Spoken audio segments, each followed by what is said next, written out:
Two paramedics were found guilty of criminally negligent homicide Friday in connection with Elijah Mcclain's death, an unarmed 23-year-old black man who died after police stopped him while he was walking home in Aurora, Colorado in August 2019.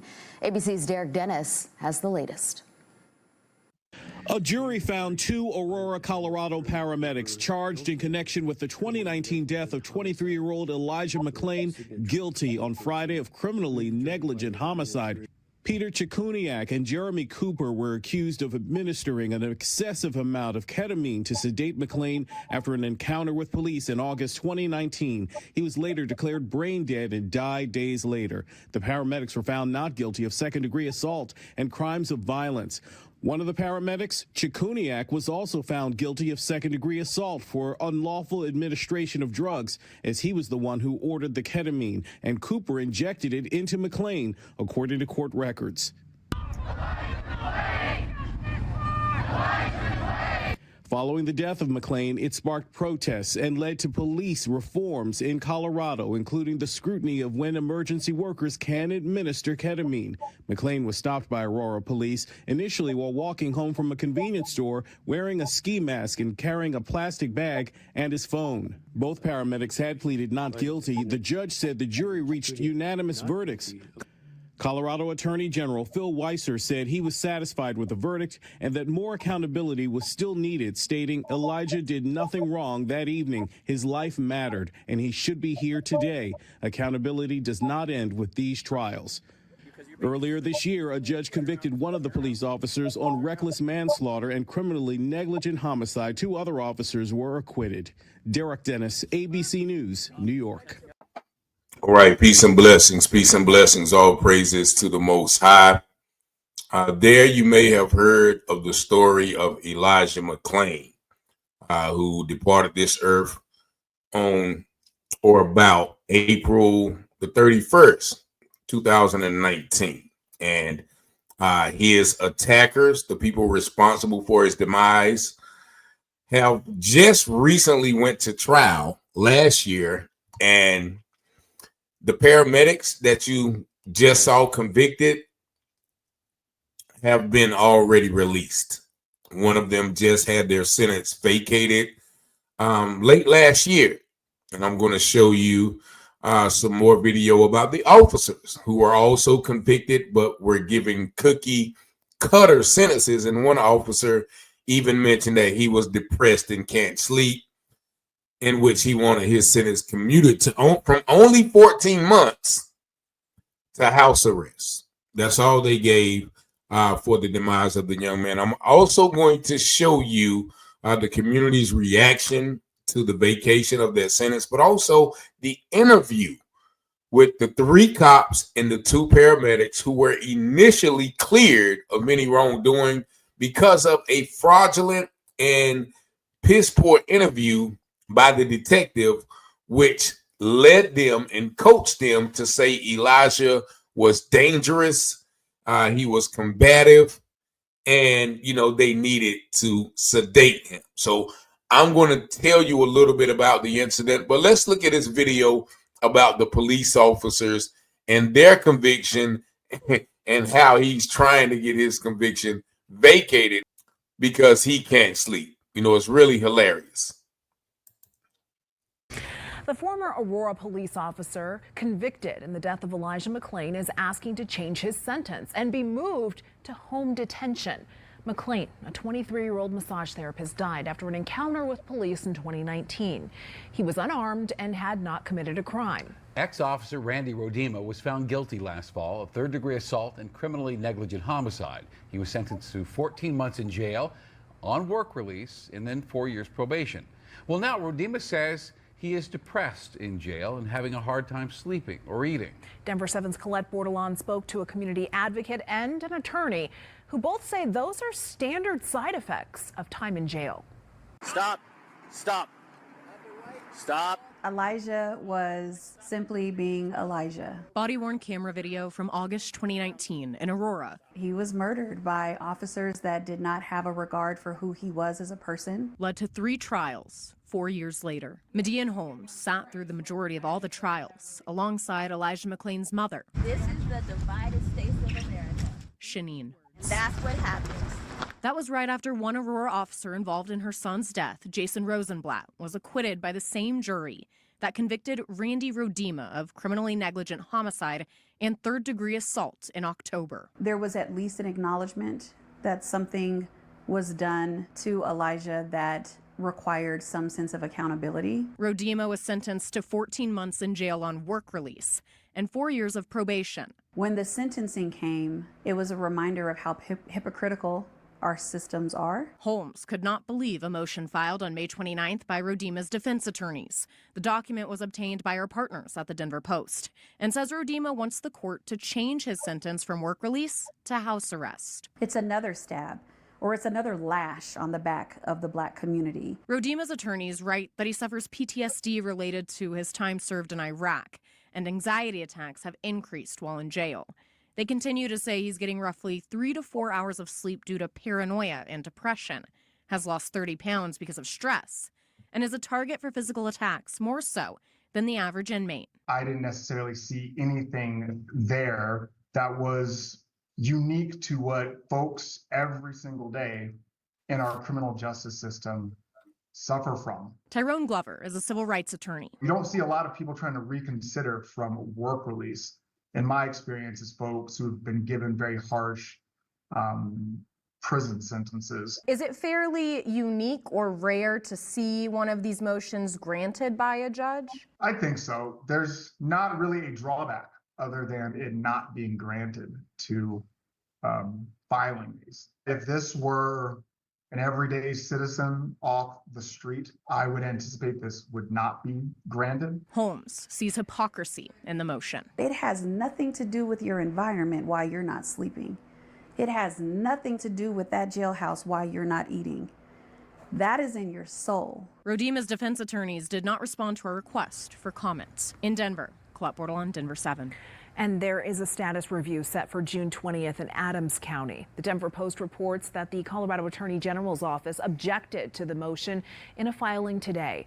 It says the district court does not have the power to decide on this case since Rodema has appealed his conviction to the Colorado Court of Appeals. And Rodema was the only police officer convicted in Elijah Mcclain's death.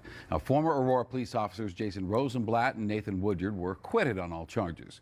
2 former paramedics were convicted for their roles. Jeremy Cooper and Peter Chikuniak were convicted of criminally negligent homicide for injecting Mcclain with a lethal dose of ketamine while being detained. Cooper sentenced to 14 months in jail with work release, 4 years probation and community service. Chikuniak sentenced to 5 years in prison. All right. So there you see only one of the officers. So there you see only one of the officers who was responsible for our dear brother's demise was convicted, only given 14 months, and that's on work release. And he's crying, begging, and pleading that prison has made him depressed. He can barely eat. My anxiety is messing up. And just like the lawyer said, that is the side effects of prison. But only one of the officers were convicted. And I'm going to show you the interview where they were interviewed, and that's probably going to tell you why. And this conviction came down in September of 2023. And so if he did serve the 14 months, he is now free. But the family of Elijah Mcclain still doesn't have their relative. And at the end of the article, you saw where the 2 paramedics who administered the lethal dose of ketamine were also convicted. One were convicted of 14 months, which he should be out now. One was convicted of 5 years, but late last year, as I mentioned, his sentence was vacated. Now I'm going to show you the reaction of the community to that vacation. But first, let me tell you how we got there. 23-year-old Elijah Mcclain, he was a massage therapist in Aurora, Colorado. He was walking home one night. He had a rare blood condition which caused him to chill easy. So that's why he was dressed warm and he had on a ski mask. His friends say he probably was listening to music, dancing, as he was a free spirit. He was a vegetarian. He was a truth seeker. You know, he was one of those odd oddball, self-explained. I'm going to read you his last conversation that he had with the officers as he laid down, unbeknownst to him, was going to be his last time being cognizant. So some Karen, it had to be Karen or Ken, called the police and said, yeah, there's a guy walking down the street with a ski mask on. He's unarmed and he doesn't look like to be a danger to anyone, but he looks kind of sketchy. How often do we black men have to be the number one suspect in America? However, because of that call, police descended upon Elijah, and within 8 seconds, they told him to stop.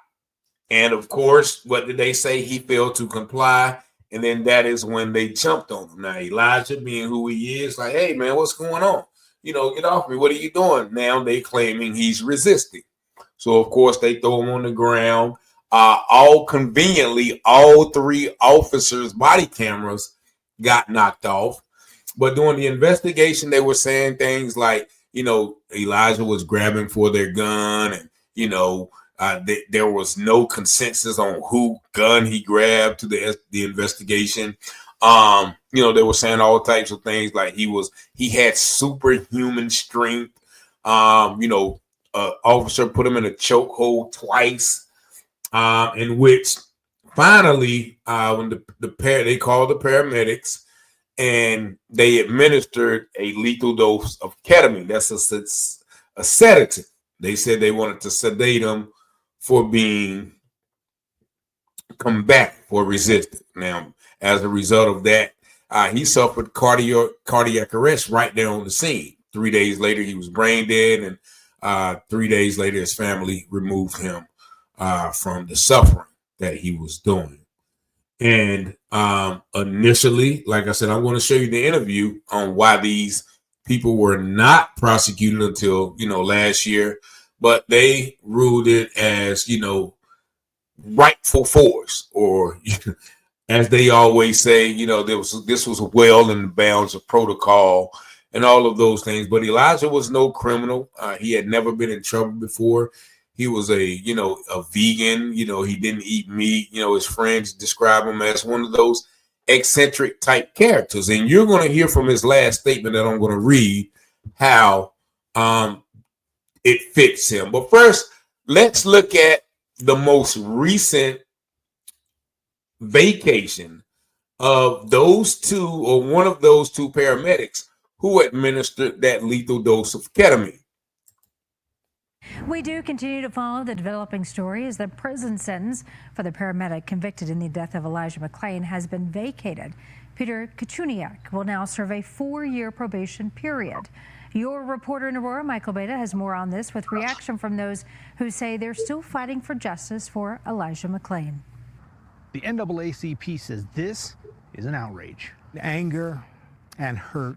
Dr. Thomas Mays, the vice president of the NAACP for Colorado, Wyoming, and Montana, says his community had no idea former Aurora paramedic Peter Kuchuniak was even trying to get his sentence vacated. So late Friday afternoon, when he learned one of the men found guilty of contributing to the death of Elijah Mcclain would soon be getting out of prison, he felt a rush of emotions. And he says Elijah's mother is even more heartbroken. I know she's not healed, and this kind of pulls a scab off the wound that was healing. A jury found Kuchuniak guilty of criminally negligent homicide last year. In a motion to reduce his sentence, his attorneys wrote Kuchuniak is, quote, an individual of good character, an individual with no history of violence and no prior criminal history, and is not an ongoing risk to the public, unquote. May says to give Kuchuniak his freedom based on that is unfair because Elijah Mcclain was all of those things and more. Everything that you can call good about a person, how many chances did Elijah get? He begged for his life. So when I look at that, his character means absolutely nothing to me. Kuchuniak's attorneys also argued that he was convicted of being a compliciter, and his co-defendants, who had a more significant role in the death of Mcclain, are serving much more lenient sentences. Kuchuniak will now face a 4-year probation period. CBS News Colorado has tried to reach out to the Kuchuniak family but hasn't heard back. In a statement, the International Association of Firefighters president writes, while nothing can undo the tragic events of Mr. Mcclain's death, the IAFF is relieved that the court recognized the need for fairness and justice in this case. Mays says this reignites his community's desire for justice. From injustice, it's really the birthplace of unrest. Then unrest produces protest. The NAACP says they will not stop working peacefully until they get justice for Elijah. In Aurora, Michael Aveta, covering Colorado First. And there you see all the reasons that they are talking about they let this man out. Well, he has been an upstanding citizen. He's never been in trouble before. He was just a complicitor. And they let this man out of prison. And you can see him fake crying in the court. But as the person said, Elijah Mcclain was all of that and more. He had never been in trouble. He had never done anything wrong. He had lived the life of the all-American citizen, and his life was taken by an unlawful, illegal frisk, which was found, later in reports, and by actions of these gentlemen, knowing that they are paramedics. They know what's right and what's wrong. It's almost like they did it on purpose. And if you're listening to Elijah's last words, I'm going to read to you, you're probably going to see why they did it, because he was just such a great guy. And the IAFF person talking about the need to recognize fairness in this case. No, nothing can do, the death of Elijah, but, we're glad that they recognize fairness. What is fair about this? Y'all let me know in the comments. What is actually fair about this ruling?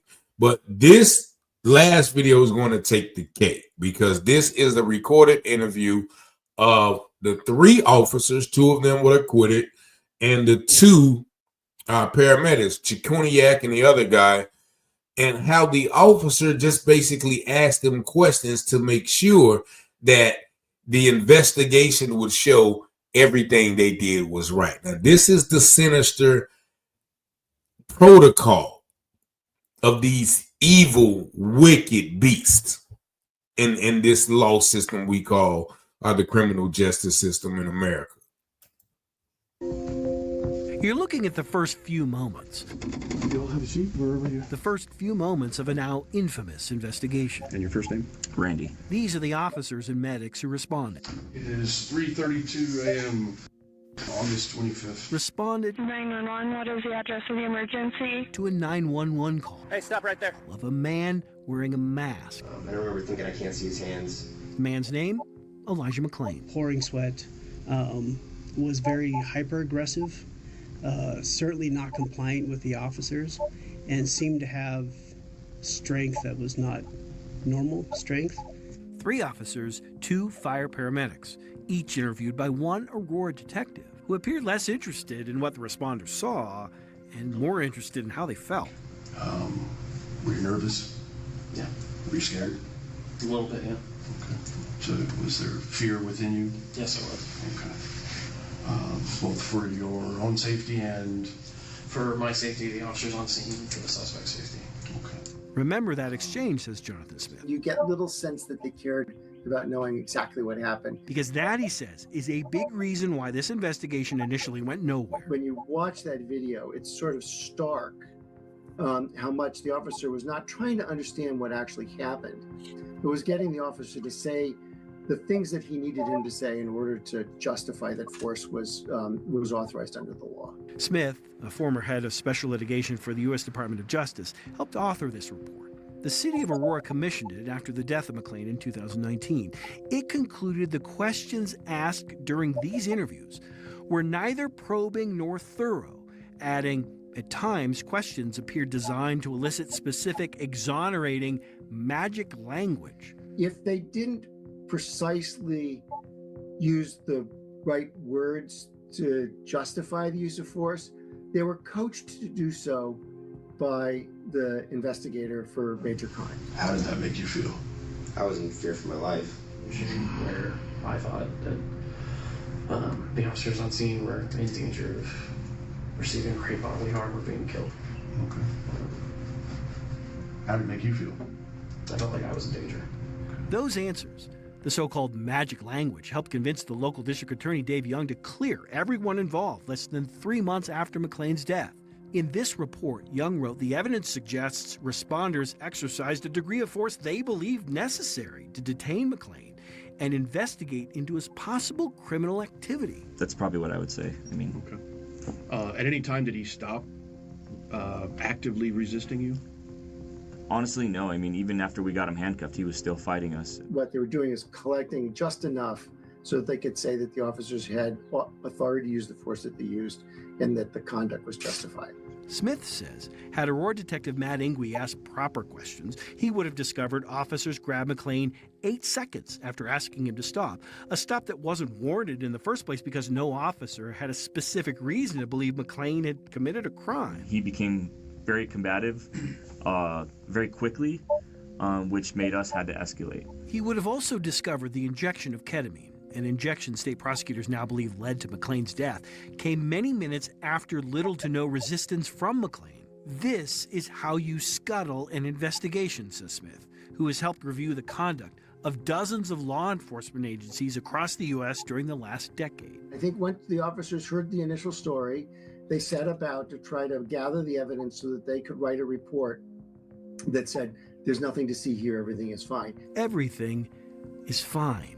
Flawed reasoning that contributed to a flawed investigation. Emotionally, how did you feel? Ran my emotions up. An opportunity to investigate marked by a desire to exonerate. What was your feelings or mindset at that time?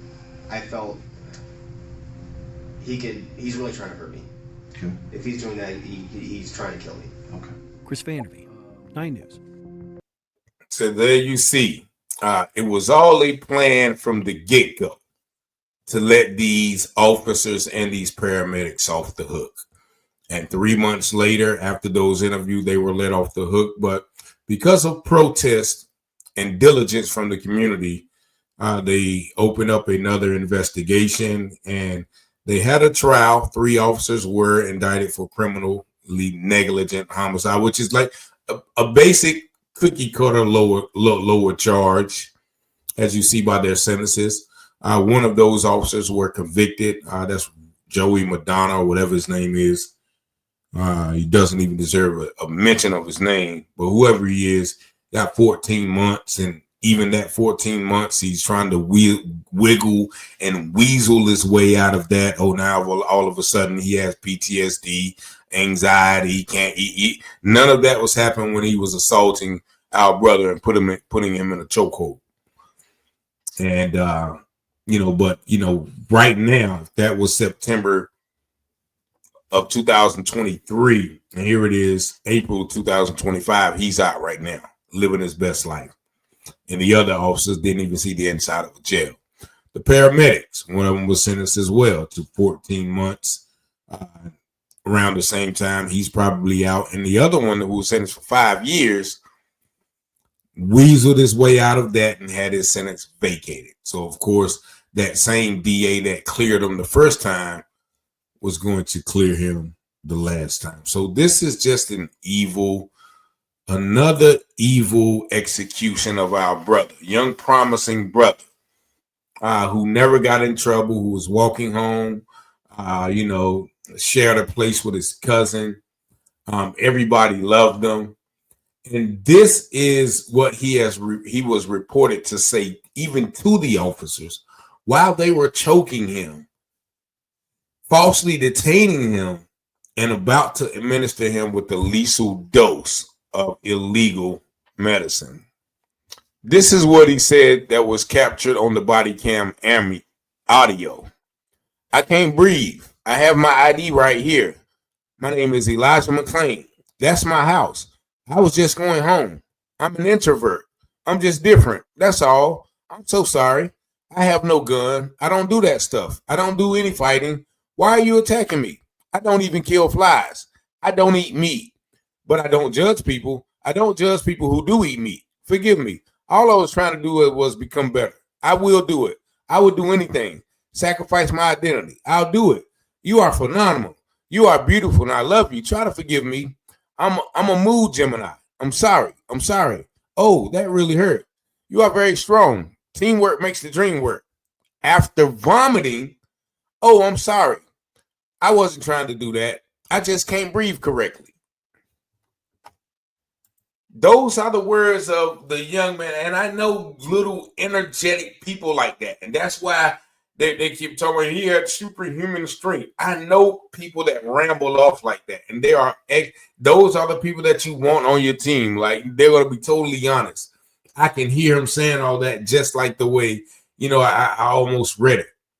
Literally begging for this life and apologizing for doing nothing wrong. Those were the last words of Elijah Mcclain.